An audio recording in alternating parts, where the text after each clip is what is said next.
Hello everybody and welcome back to the channel. Today we're going to talk the good, the bad, some of the problems I may have had with Indiana Jones and the Great Circle, and I'm excited to dive deep into it today.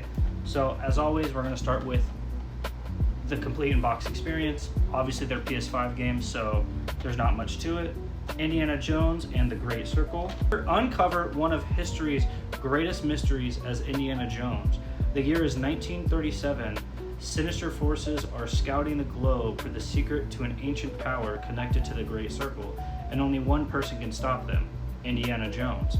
A world of mystery awaits in this immersive single-player adventure. You are Indiana Jones, whip crack in first person, epic globe-trotting adventures, and then on the inside, absolutely nothing. So with that being said, let's start out with the few problems that I had with this game. One of them being, personally for me, the motion blur being on as default really gave me a headache in the beginning of the game. I was playing it and I was just trying to think to myself, like, my eyes are hurting. I don't understand. I play a lot of games, so I don't know why it's bothering me so much.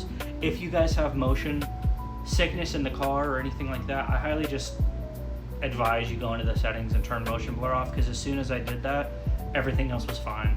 I play a lot of first-person games, so typically that's not a problem with me.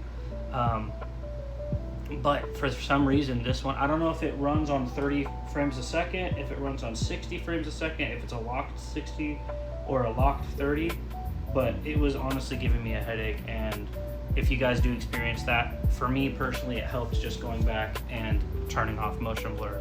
So what are the other negatives? Personally, the mapping, the way the map system works in the game, I got a little confused about.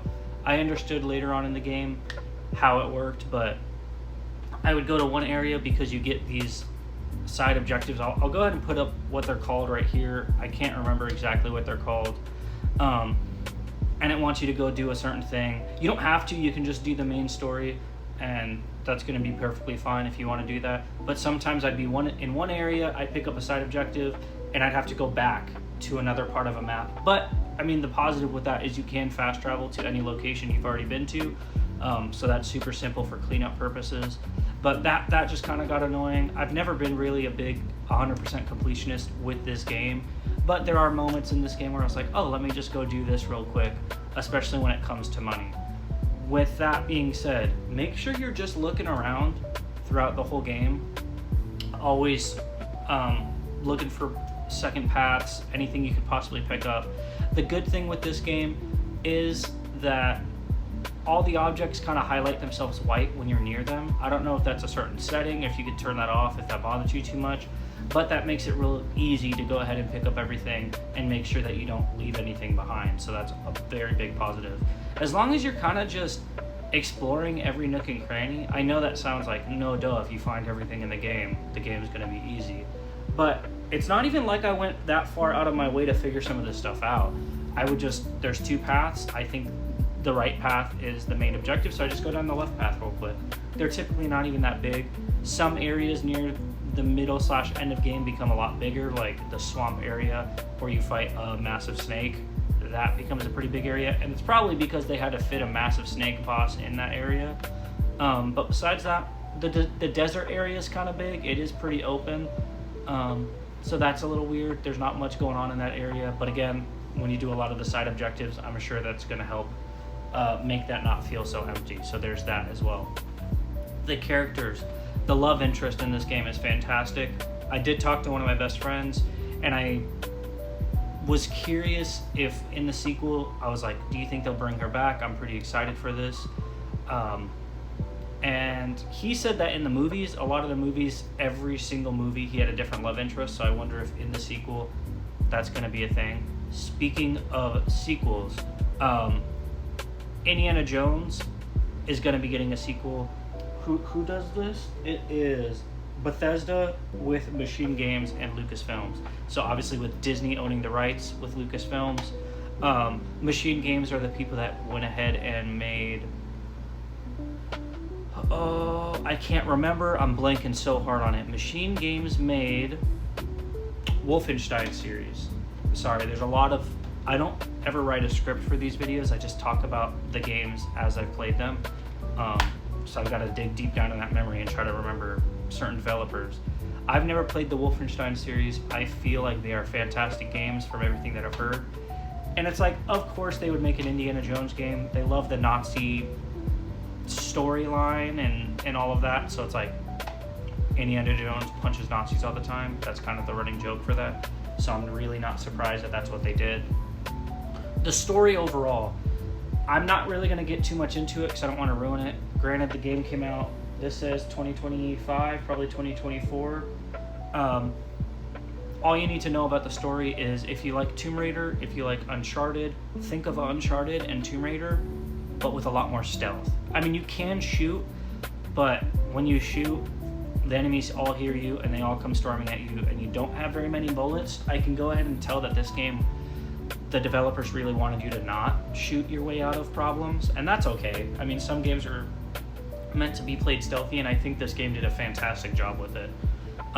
The characters in this game are fantastic. You have the love interest, you have the villain, and you have a couple people that you can tell Indiana Jones has been friends with in the past, and then you have this other guy, which I don't want to ruin his point of the game. You think he's kind of evil. It's kind of, you work together, not that you're friends necessarily, but the lesser evil is what he chooses and he works with you, and that's absolutely fantastic. The villain is such a corny, cheesy Nazi villain, which works. It's not a bad thing for this game. That definitely works, and it fits the mold of this game. The running bit within this game is you keep breaking the guy's nose, and it's actually pretty hilarious. And they do touch on the fear of Indiana Jones having the fear of snakes for everything that he does. I don't know. This game is fantastic for what it is. It's probably 8 to 10 hours long. I beat it in like 3 to 4 days. When you do a lot of the side quests, it's probably closer to 15 to 20 hours long. So if you're a completionist, just expect that. I don't think the platinum is very hard. If you're one to go for the platinum, then go ahead and go for this. I think it's super easy. But with that being said and done, I think overall I rate this game at 8 out of 10. I think it's fantastic. The story's great. The characters are great.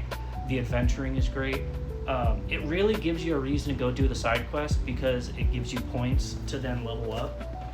Speaking of points, you find these books throughout the world, and that's how you earn your upgrade. So you want to do side quest to gain more points, pick up a lot of stuff around the environment, read those give you more points. You find books in the environment, which are your upgrade tree. The upgrade tree needs those points. So as long as you're exploring and finding everything you need to find, you will get points naturally and find upgrades pretty naturally. It's a really fun way to add exploration and to make it like, hey, you really do want to explore in this game. Money's pretty hard to come by, so make sure you're always looting for money. There was only one time in the game where I was like, oh no, I don't have enough money. And I needed like a rebreather to get underwater near the end of the game. But there's a few side quests, and one of the side quests give you like a few hundred gold, almost 1,000 gold. So it's like, just do that side quest if you're just trying to go from A to B for the storyline. But without further ado, guys, like I said, I think this game is absolutely fantastic if you love Tomb Raider, Uncharted, any of those games below. But without further ado, have a fantastic day. Let me know what games you guys are currently playing, what games you're excited for. Gamescom just happened as of recording this video today. So there's a few games I'm really excited for. Metro series I'm pumped for. Wolverine wasn't in the showcase, but I'm pumped for that regardless. Blood of the Dawnwalker was in the showcase. I'm really excited for that as well. And so I'm going to probably try to get those videos done for you guys, play those games as quick, not as quick as I can, I'm going to enjoy them, but just know that those videos are also going to be coming out. Without further ado, guys, peace out.